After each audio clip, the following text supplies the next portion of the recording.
अस्सलाम वालेकुम viewers, welcome back to my YouTube channel. उम्मीद करता हूँ सब खैरियत से होंगे। आज हम बिस्लरी इंजेक्शन के बारे में बात करेंगे। बिस्लरी इंजेक्शन इन मरीज़ों में इस्तेमाल किया जाता है जिनको एनीमिया यानी खून की कमी होती है। एनीमिया आयरन की कमी की वजह से होती है और जब ब्लड में आयरन की कमी बढ़ जाती है तो फिर इस कमी को सिरप या कैप्सूल वगैरह से पूरा करना मुश्किल हो रहा होता, तब बिस्लरी इंजेक्शन इस्तेमाल किया जाता है। आयरन लेवल ज़्यादातर जिस कंडीशन में लो होता है वो प्रेगनेंसी वाली कंडीशन भी हो सकती है और क्रोनिक किडनी डिसीज़ में भी आयरन डिस्क्रीज़ होता है, जिसके लिए फौरी तौर पर बिस्लरी इंजेक्शन सजेस्ट किया जाता है।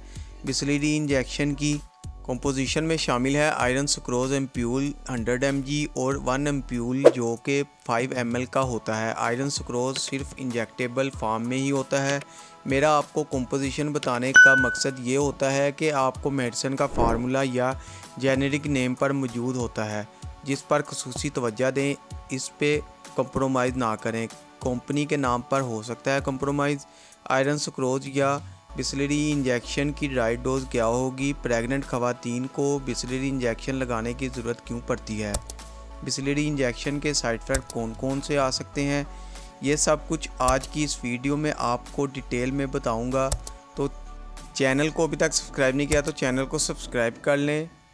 बिस्लरी इंजेक्शन की जो बड़ों में डोज़ होती है वो 100 mg टू 200 mg होती है, यानी कि बिस्लरी इंजेक्शन के 2 एम्प्यूल, लेकिन ये डोज़ पेशेंट की कंडीशन के लिहाज से कम या ज़्यादा की जा सकती है। क्रोनिक किडनी डिसीज़ के पेशेंट को जो हेमोडायलिसिस डिपेंडेंट होते हैं उनमें बिस्लरी हमेशा IV दे दें और 100 ml नॉर्मल सलाइन डिल्यूट करके देंगे और इसका इन्फ्यूज़न टाइम मिनिमम 15 मिनट होगा। इसी तरह chronic kidney disease non dependent dialysis हैं, उनमें बिस्लरी हमेशा IV देंगे और अनडिल्यूटेड फॉर्म में भी देंगे जिनका इन्फ्यूज़न टाइम मिनिमम 5 मिनट होगा। इसी तरह जो CKD के पेशेंट जो पेरिटोनियल डायलिसिस डिपेंडेंट हैं उनमें बिस्लरी IV भी देंगे, लेकिन बिस्लरी इंजेक्शन को 250 ml नॉर्मल सलाइन में डिल्यूटेड करके देंगे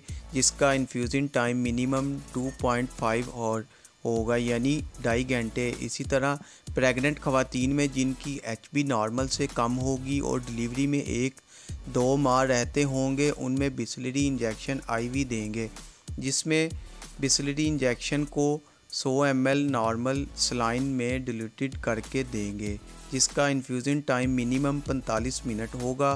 प्रेग्नेंट ख़वातीन को बिस्लरी इंजेक्शन लगाने की ज़रूरत क्यों पड़ती है? प्रेग्नेंट ख़वातीन में HB का बहुत मसला आता है, तो HB लेवल को मेंटेन रखने के लिए बिस्लरी इंजेक्शन दिया जाता है, क्योंकि HB का नॉर्मल होना डिलीवरी के दौरान हार्ड लेबर में ज़रूरी होता है ताकि फ़ीमेल को थकावट कम हो। इसी तरह न्यू बेबी की ग्रोथ के लिए HB की मेंटेन रहना ज़रूरी होता है। अब बात करेंगे इसके साइड इफ़ेक्ट्स के बारे में।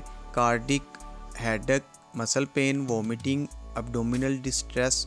वीडियो अच्छी लगे तो वीडियो को लाइक करें, शेयर करें। चैनल को अभी तक सब्सक्राइब नहीं किया तो चैनल को सब्सक्राइब कर लें और बेल के बटन को प्रेस करना ना भूलें ताकि नेक्स्ट वीडियो आप तक बआसानी पहुंच सके। शुक्रिया, अल्लाह हाफिज़।